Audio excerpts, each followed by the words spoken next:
Air yang mustakmal adalah air yang terlepas dari kulit tubuh kita atau rambut setelah menghilangkan hadas baik besar atau kecil, atau setelah menghilangkan najis hukmiyah. Contoh, kita mandi atau kita berendam di bak mandi atau bathtub yang kurang dari 2 kula, airnya murni tanpa sabun. Kita masuk berendam di situ sampai perut dan kita dalam kondisi hadas besar. Setelah berendam sampai perut, kita mengucapkan niat untuk menghilangkan hadas besar, niat mandi wajib. Maka seketika itu tubuh kita yang terendam air, otomatis dia hilang hadas besarnya. Sisa yang tidak atau belum kena airin tadi, sisanya. Terus kita nyelam, masukkan seluruh tubuh kita sampai kepala kita, sampai rambut kita. Kemudian kita duduk lagi. Duduk lagi dalam arti masih posisi perut ke bawah masih berada di dalam air bathtub itu tadi yang kurang dari 2 kula. Maka kita statusnya sudah suci dari hadas besar. Bahkan plus hadas kecil juga hilang. Nah, airnya pada saat itu tidaklah mustakmal. Airnya nggak mustakmal. Ya. Kemudian bahkan air ini kalau dipakai sama orang lain di saat kita ada di dalam masih bisa. Kemudian kita keluar dari bathtub tersebut, mentas. Setelah kita keluar dari air itu tadi, maka sisa air di bak itu menjadi mustakmal. Kenapa? Sudah terpisah dari tubuh kita. Itu maknanya.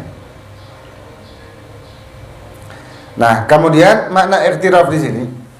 Ikhtiraf itu nyeduk, mencibuk atau menceduk. Kita wudhu nih. Setelah membasuh wajah, misalkan ada ember kurang dari 2 kula. Kemudian kita mengambilnya dengan kedua telapak tangan kita, maka air ini belum sama karena belum waktunya membasuh tangan kan waktu itu. Kita membasuh wajah kita sampai rata, udah. Wajah kita berarti sudah suci dari hadas kecil. Kemudian kita memasukkan lagi kedua tangan kita ke dalam air yang kurang dari 2 kula untuk ngambil air untuk cuci kaki, cuci tangan. Maka ketika kita memasukkan, maka hadas kecil yang ada di telapak tangan kita ini terangkat juga kan. Nah, ketika kita angkat untuk ngambil air tersebut, maka sisa yang di ember mustakmal.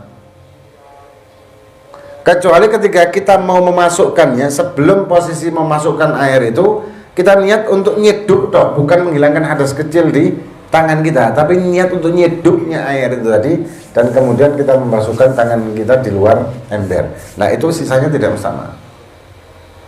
Cuman ini ribet. Ya, ini ribet. Ribetnya apa? Timingnya untuk niat itu harus pas. Harus pas. Jadi seketika sebelum tangan kita masuk atau telapak tangan kita masuk ke dalam air itu, seketika itu. Jadi timingnya itu harus pas. Ini ribet. Ribet. Nah, ikhtiraf ini niatnya ya an yanwiyal mutawaddi niyatul ikhtiraf ba'da ghusl wajhi qabla an yudkhila yadayhi fil ina'i liyaghsilahuma kharijahu fa idza lam yanwil ikhtiraf sara al ma'u musta'malan. Tadi yang kita bahas tadi kan.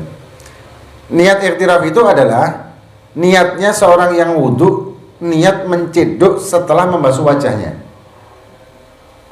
Ya, setelah membasuh wajahnya, sebelum memasukkan kedua tangannya di wadah yang kurang dari 2 kula, untuk kemudian mengambil air tersebut dengan kedua telapak tangannya dan membasuhnya di luar ember itu atau di luar wadah itu.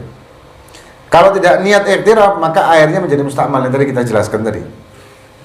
Nah, hukum ikhtiraf ini sebetulnya khilaf di antara ulama. Khilaf di antara ulama, ada yang mengatakan sudah tidak diwajibkan, tidak usah, karena bingung nanti ya. Orang awam kalau kayak gitu bingung. Tapi kalau misalnya kita ada alternatif cebok, pakai gayung, ya mending pakai gayung aja. Atau pakai keran, ya pakai keran aja lah.